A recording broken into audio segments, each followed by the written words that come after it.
आज व्रत में सुने गणेश भगवान की कथा। के गांव में एक माँ बेटी रहती थी। एक दिन वह अपनी माँ से कहने लगी कि गांव के सब लोग गणेश मेला देखने जा रहे हैं, मैं भी मेला देखने जाऊंगी।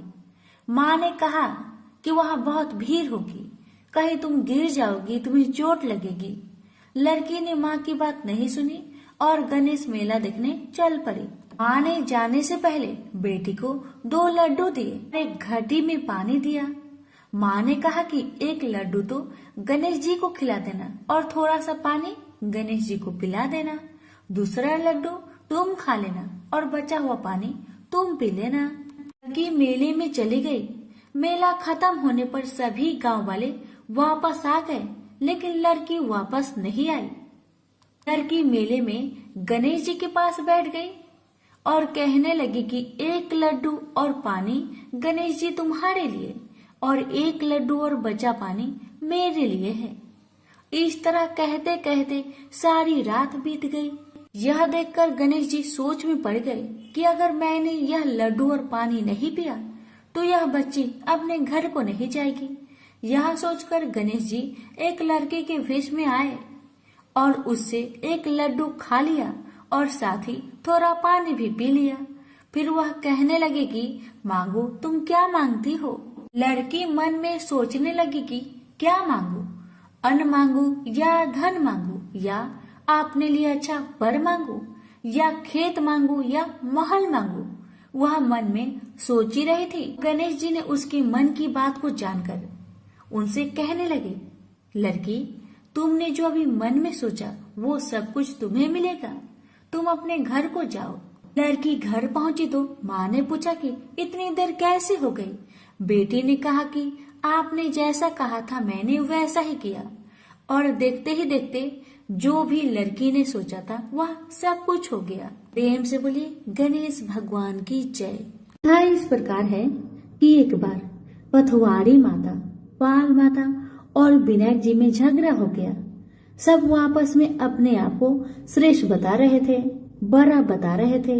इतने में उनके सामने से एक लड़का जा रहा था जो कि ब्राह्मण का लड़का था। उस ब्राह्मण के लड़के को देखकर पाल माता, पथवारी माता और गजानन जी ने उसे रोका और कहा, ए लड़का, हमारा न्याय करके जा। तो लड़का बोला, हे भगवान, मैं कल वापस आऊंगा, तब आप सबका न्याय कर दूंगा। ब्राह्मण का लड़का बहुत चतुर था। उसे पता था अगर भगवान के बारे में कुछ गलत कह दिया तो मुझे बहुत दुख उठाना पड़ सकता है। इसी कारण से ब्राह्मण का लड़का चुपचाप वहां से चला गया और अपने माँ से सारा कहानी बताया कि माँ, मैं जब रास्ते से जा रहा था वहाँ पर पाल माता, पथवारी माता और विनायक जी अपने आप में लड़ रहे थे। पाल माता कह रही थी मैं बड़ी हूँ, विनायक जी कह रहे थे मैं बड़ा हूँ, पथवारी माता कह रही थी मैं बड़ा हूँ। इसी बात को लेकर दोनों माता और विनायक जी मुझे बुलाए और कहने लगे हमारा न्याय करता जा। लेकिन मैं बहाना बनाकर इतना कहकर आया, मैं कल आपका न्याय कर दूंगा। माँ, अब तुम बताओ मैं उनका न्याय कैसे करूँ, बताओ माँ। बेटे की बात सुन माँ ने कहा, बेटा ध्यान से सुनो, जब कल पथवारी माता, पाल माता और विनायक जी के पास जाओगे तब सभी को बड़ा बता देना। लड़के ने कहा, ठीक है माँ, जैसा तुमने कहा मैं वैसा ही करूँगा। दूसरे दिन लड़का वहाँ पर चला गया जहाँ दोनों माता और विनायक जी रहते हैं।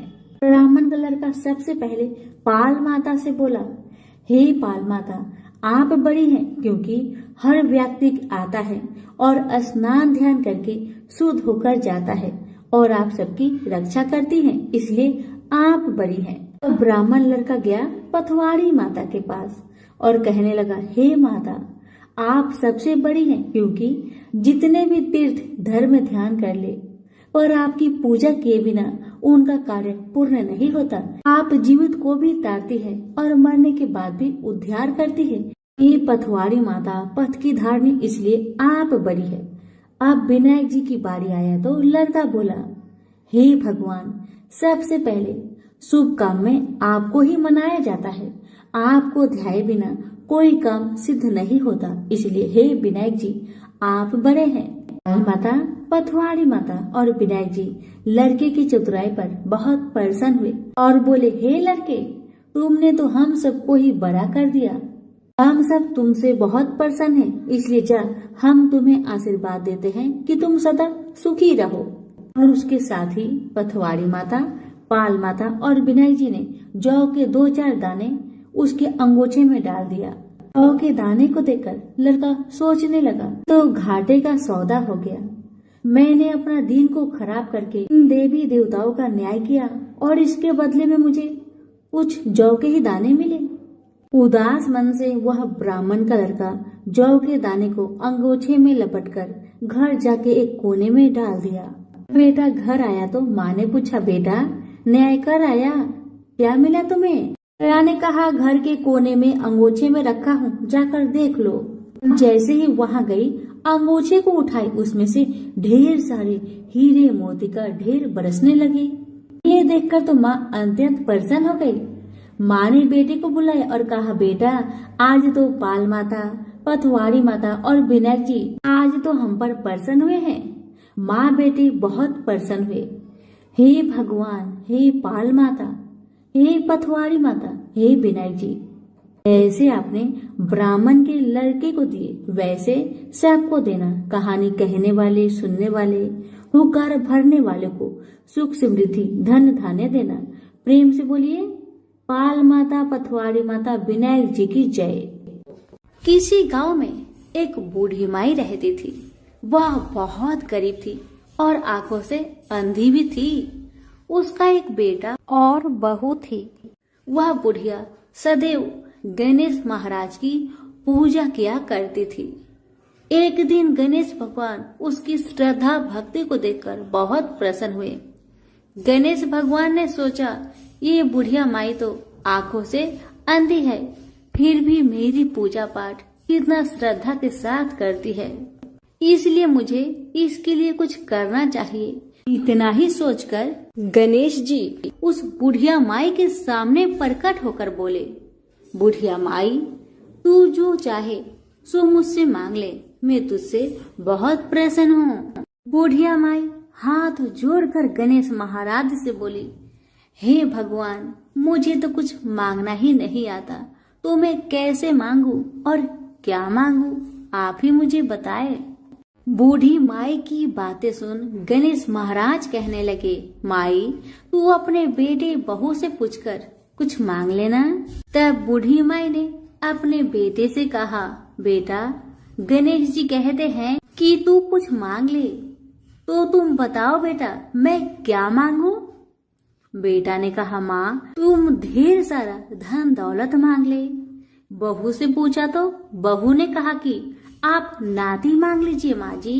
तब बूढ़ी माई मन ही मन में सोचने लगी, बेटा बहू तो सिर्फ अपने लिए ही सोच रहे हैं, मेरे लिए तो कोई सोचता ही नहीं। इतना सोचकर बूढ़ी माई ने सोचा, एक बार अपनी पड़ोसन से पूछ कर आऊं कि मेरी पड़ोसन क्या कहती है। बुढ़िया ने पड़ोसन से पूछा तो उसने कहा, बुढ़िया माई तू तो थोड़े दिन ही जिएगी, क्या तू धन मांगे और क्यों नाती मांगे, तू तो अपनी आंखों की रोशनी मांग ले, जिससे तेरी जिंदगी आराम से कट जाएगी।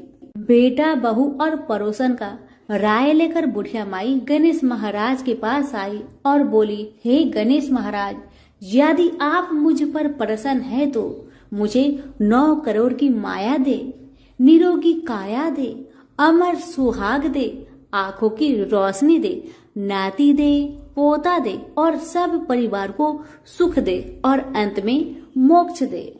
बुढ़िया माई की बातें सुन गणेश जी कहने लगे, बुढ़िया माई तुमने तो हमें ठग लिया, फिर भी जो तूने मांगा वचन के अनुसार सब कुछ तुझे मिलेगा। यह कहकर गणेश महाराज अंतर ध्यान हो गए। उधर बूढ़ी माई ने जो कुछ मांगा वह सब कुछ मिल गया।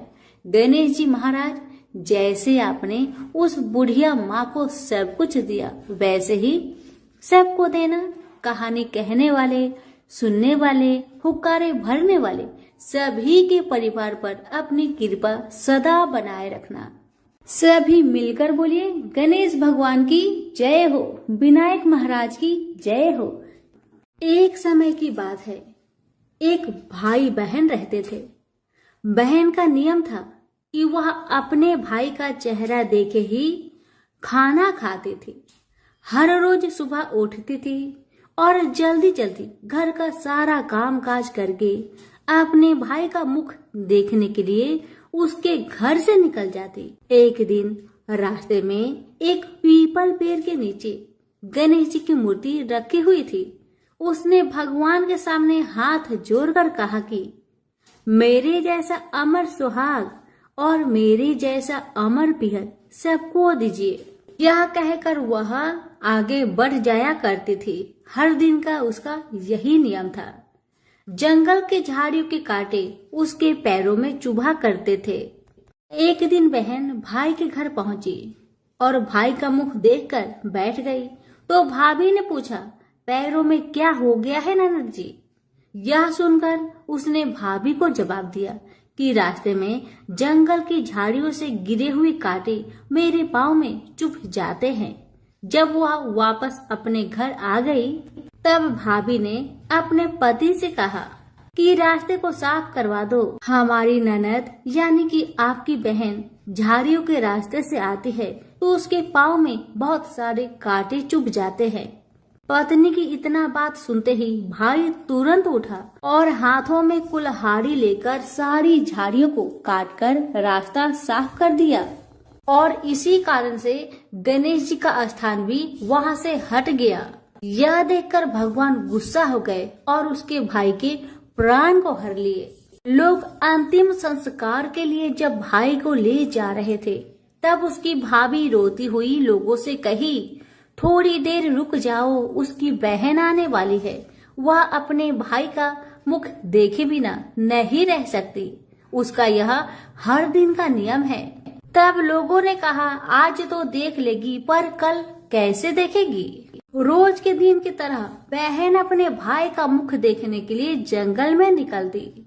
जब जंगल में उसने देखा कि सारा रास्ता साफ किया हुआ है तब वह आगे बढ़ी तो उसने देखा कि सिद्धि विनायक को भी वहां से हटा दिया गया है। तब उसने जाने से पहले गणेश जी को एक अच्छे स्थान पर रखकर उन्हें स्थान दिया और हाथ जोड़कर बोली, हे गणेश महाराज, मेरे जैसा अमर सुहाग और मेरे जैसा अमर पिहर सबको देना। और फिर इतना कहकर आगे निकल गई।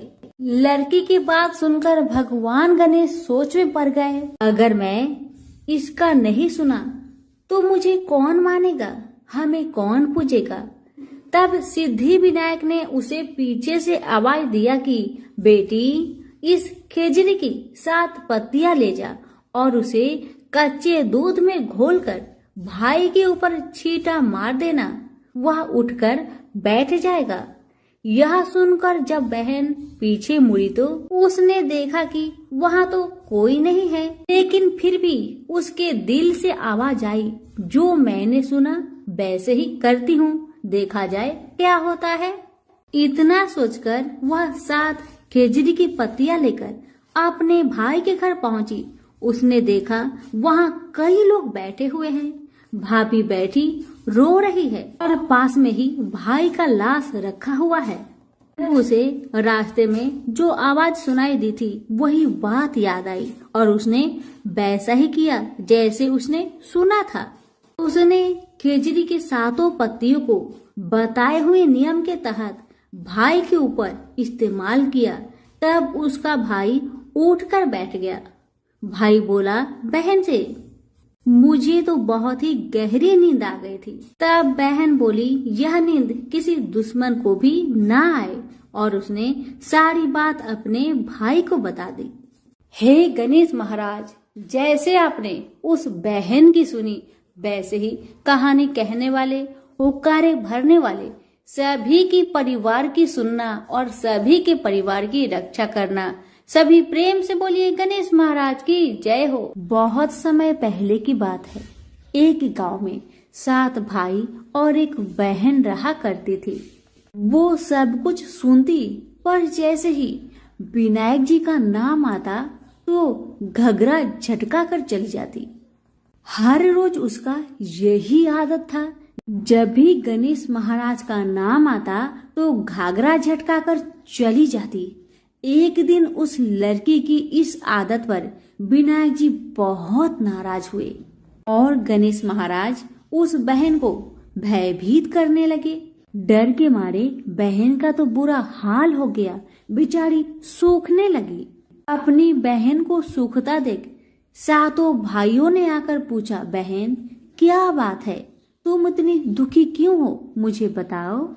पर भाइयों के बार बार ऐसे पूछने पर बहन ने कुछ नहीं बताया। भाई असफल रहे। सबसे जो छोटा भाई था वह बहुत चतुर था, बहुत चालाक था। उसने आधी रात को अपना वेश बदलकर गणेश महाराज को पकड़ लिया और पूछा कि आप कौन हैं और मेरी बहन के साथ छल क्यों करते हैं। भाई की बातें सुन गणेश जी बोले, मैं तो गणेश महाराज हूँ, तेरी बहन सारी बातें सुनती है, पर जैसे ही मेरा नाम आता है तेरी बहन दूर चली जाती है, इसलिए मैं उसे डराता हूँ। भाई ने पूछा कि आप इसका उपाय बताए तो गणेश जी बोले कि कोई भी कहानी कहो तो गणेश जी की कहानी कहे बगैर नहीं उठना चाहिए। बहन ने उस दिन से नियम रखा कि वह रोज गणेश जी की कहानी सुनेगी और कहानी सुनने के बाद ही पूछ खाएगी, और बहन हर रोज ऐसा ही किया। अब तो बहन कहानी सुनने के बाद ही कुछ खाया करती थी। इस तरह से गणेश जी महाराज बहन पर प्रसन्न रहने लगे और उसकी सारी मनोकामनाएं को पूरी करने लगे। गणेश महाराज की आशीर्वाद से उस बहन को अच्छा घर और अच्छा वर मिला। तो प्रेम से बोलिए गणेश महाराज की जय हो। एक बार एक मेढक और मेढकी तालाब में साथ रहते थे। मेढक गणेश जी का बहुत बड़ा भक्त था। वह हर रोज गणेश जी की पूजा करता था। वह कुछ काम न करता, बस गणेश जी का नाम जपता रहता। मेढकी उससे बहुत परेशान थी। एक दिन मेढकी ने गणेश जी की मूर्ति छिपा दी। मेढक आया और गणेश जी की मूर्ति के बारे में पूछने लगा तो मेढकी ने बोला कि मुझे नहीं पता। एक दिन एक औरत उनके तालाब के पास आई और उसने अपने मटके में पानी भरने लगी। जैसे ही उसने पानी भरा वैसे ही मेढक और मेढकी उसके मटके के अंदर चले गए। घर जाकर उस औरत ने पानी गैस पर रख दिया। मेढक और मेढकी भी साथ में जलने लगे। मेढकी मेढक को बोलने लगी कि तुम तो गणेश जी की बहुत बड़ी भक्त हो, तो बोलो गणेश जी को हमें बचाए। मेढक ने यह सुनकर गणेश जी का नाम जपना शुरू कर दिया। थोड़ी देर बाद एक सांड आया और अपने दोनों सींग मटके पर जा मारा और मटका जमीन पर गिरकर टूट गया और दोनों बच गए। मेढक ने घर जाकर गणेश जी की मूर्ति मेढक को लौटा दी और उसने भी गणेश जी का पूजन करना शुरू कर दिया। तो प्रेम से बोलिए गणेश महाराज की जय हो। एक बार की बात है, एक संत गणेश जी के बहुत बड़े भक्त थे। वह प्रेम भरे हृदय से पूरे दिन गणेश जी की सेवा में लगे रहते थे। प्रातःकाल उन्हें बड़े प्रेम से उठाना, स्नान आदि करवाकर वह उन्हें अत्यंत प्रेम के साथ अपने हाथों से भोग लगाते और उसके बाद वह उनके भजन कीर्तन में लीन हो जाते थे और रात्रि में भक्ति और प्रेम से परिपूर्ण हो वह उनको सुलाकर स्वयं सोते थे। यह कार्य उनकी दिनचर्या बन गया था। ऐसा प्रतिदिन करते करते उनका समय कब व्यतीत हो जाता था उन्हें स्वयं भी इस बात की ज्ञात नहीं थी। वह जहाँ भी जाते वह गणेश जी को अपने संग ले जाते। हर क्षण उन्हें सिर्फ गणेश जी का ध्यान रहता। वह सिर्फ उनकी ही बात किया करते और गणेश जी भी उन संत की सेवा भाव से अति प्रसन्न रहते थे। वो कहते हैं न कि भगवान को सिर्फ भक्त का प्रेम भरा हृदय चाहिए और कुछ भी नहीं। यह बात इस कहानी से सिद्ध हो जाती है कि भगवान को सिर्फ प्रेम और भक्ति की शक्ति से ही बस में किया जा सकता है। एक बार वह संत कुछ अन्य संतों के साथ ट्रेन की यात्रा कर रहे थे। वह संत अपने साथ गणेश जी को भी अपनी यात्रा में ले आए और अपनी साथ वाली सीट पर उन्हें विराजमान कर उनको प्रणाम किया। अब उन संत ने अन्य संतों के साथ मिलकर प्रभु की भक्ति में ओल प्रेत होकर प्रभु का भजन कीर्तन आरंभ कर दिए। गणेश भजन और कीर्तन की समाप्ति के पश्चात वह सभी संत प्रभु भक्ति की चर्चा में लीन हो गए और कब उनकी मंजिल आ गई उन्हें पता भी नहीं चला। सभी संत एक साथ ट्रेन से नीचे उतरकर स्टेशन से बाहर आ गए और आश्रम पहुंच गए। आश्रम में पहुंचकर जब उन संत का भोजन का समय हुआ तो उन संत ने सोचा कि गणेश जी के भोग का समय भी हो चुका होगा। बिना गणेश जी को भोग लगाए मैं भोजन कैसे ग्रहण कर सकता हूँ? और गणेश जी को भोग लगाने के लिए भोग की तैयारी करने लगे। किंतु यह क्या, जब वह संत भोग लगाने के लिए गणेश जी को अपने बक्से में से निकालने लगे तो गणेश जी तो वहां पर विराजमान थे ही नहीं। यह दृश्य देखकर संत को बहुत आघात लगा। वह अपने चारों तरफ गणेश जी को ढूंढने लगे किंतु गणेश जी नहीं मिले। वह संत निराश हो गए। अब उन्होंने अपनी व्यवस्था अन्य संतों से ही कही तो सभी संत मिलकर पूरे आश्रम में गणेश जी को ढूंढने लगे किंतु गणेश जी कहीं नहीं मिले। अब वह संत और ज्यादा निराश होने लगे। वह सोचने लगे कि बिना गणेश जी की मैं क्या करूंगा। यह बात सोचते सोचते उनके नेत्रों से अश्रु की धारा बहने लगी। यह देख अन्य संत उन सज्जन संत को समझाने लगे कि कोई बात नहीं, यदि आपके गणेश जी नहीं मिल रहे हैं तो हम आपको दूसरा गणेश जी लाकर दे देंगे, किंतु आप अपना मन हल्का मत करिए।